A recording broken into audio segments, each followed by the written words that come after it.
Yeah, so here you can see that we're in the player house in the normal upgrade flow, and you can go to your intake, and here, as you apply the different stock, street, race, and sport performance modes, you can hear that actually change the sound of your car. And don't worry, I've talked all over the top of it, but we will make this video available afterwards. Yeah, a cool new feature as well. You can now rev your engine from inside the garage. So as you're trying out these different upgrades, you can rev the engine and see exactly what it sounds like. I'm also a big fan of the graph. Just going to say it.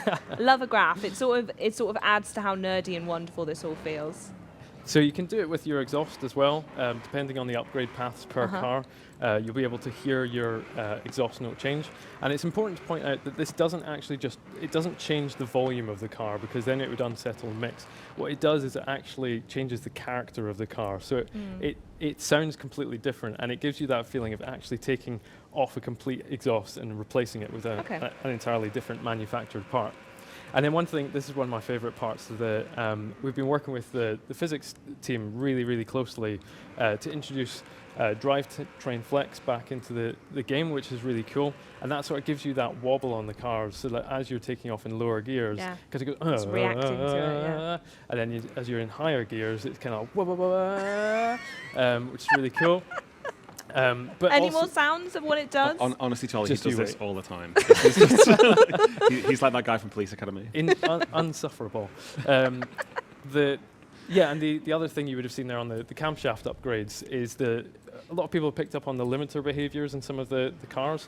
So as the car is bouncing off the limiter, if it's at a lower one, all the cars in Forza Horizon 4 used to have a set limiter behavior, so they would go like wow, wow, wow, wow, where they're up the top.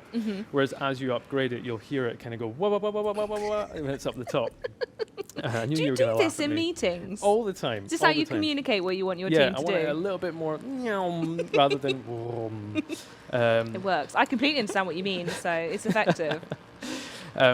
So yeah, as you upgrade your car on your intake, your exhaust, you will have seen there that we had, as you go through all the different turbo layers, the supercharger layers, the centrifugal superchargers as well, you'll hear all those changing in real time as you rev, as well as when you apply the stock, street, race, and sport modes for each of the different turbos.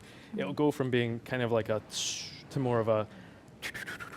I don't think we could do a show without these now. I want you to know that. There you go. I'm just going to be wheeled just on for the sound effects. Here's the sound of the week.